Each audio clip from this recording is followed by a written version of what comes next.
जय जगन्नाथ जय गुरु। आज आलोच्य विषय होची श्रीमद् भागवत आउ श्रीमद् भगवत गीता यही दुईट शास्त्र भितर कौन पार्थक्य अछि। प्रथमतः यही दुईटी शास्त्र हिंदू धर्मर सारा वस्तु। ठाकुर श्री श्री निगमानंद परमहंस देव तांकर स्वहस्त लिखित प्रेमिक गुरु पुस्तक रे भागवतर महिमा कथा वर्णना करिसेंती।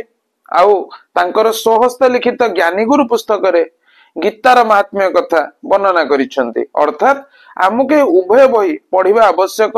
ए उभय बही आम पई पूजनीय। किंतु ए बही भितर कौन पार्थक्य अछि?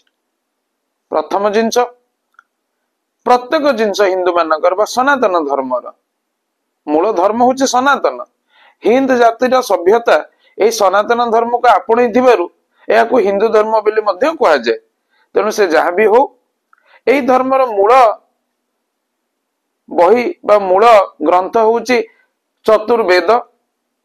आउ से चतुर्वेदरु षड दर्शनर सृष्टि, तंत्र शास्त्र सृष्टि, उपनिषद मध्य सहितर सृष्टि। आउ एई भागवत बा श्रीमद् भागवत श्रीमद् भगवत गीता यार सारांश बा समग्र वेदर सारांश होचे श्रीमद् भगवत गीता। तेणु कौन पार्थक्य रही आ भितर? श्रीमद् भगवत गीता जहाको स्वयं भगवान स्वयं 16 कलारे जन्म नहीं पूर्ण अवतार श्री कृष्ण जहाँ को जगत गुरु मध्य कहा जाए, कृष्ण वंदे जगत गुरु।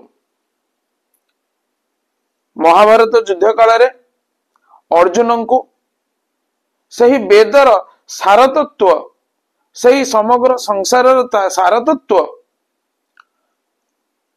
सही ब्रह्मंकर सारतत्व उपरे आलोचना करछन्ति।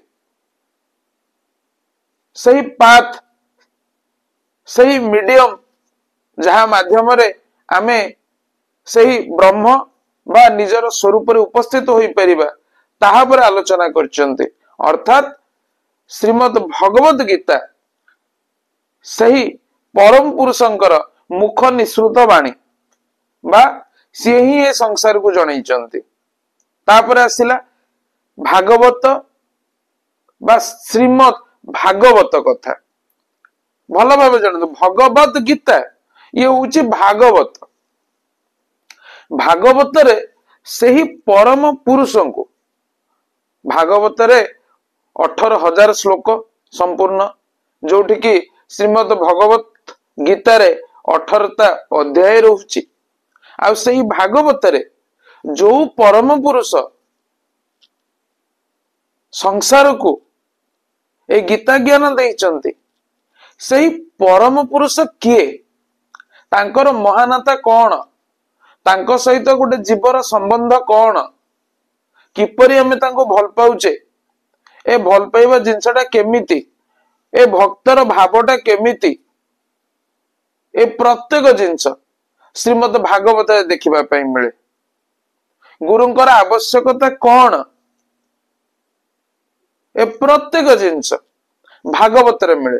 अर्थात भागवत होचे से प्रेम शास्त्र जो बोध हुए ठाकुर श्री श्री निगमानंद परमहंस श्रीमद् भागवत को प्रेमिक गुरु ग्रंथ रे लिपिबद्ध करिसंती, जोठी की ज्ञानी गुरु ग्रंथ रे से ज्ञान स्वरूप जगत गुरु श्री कृष्णंकर वाक्य को लिपिबद्ध करिसंती।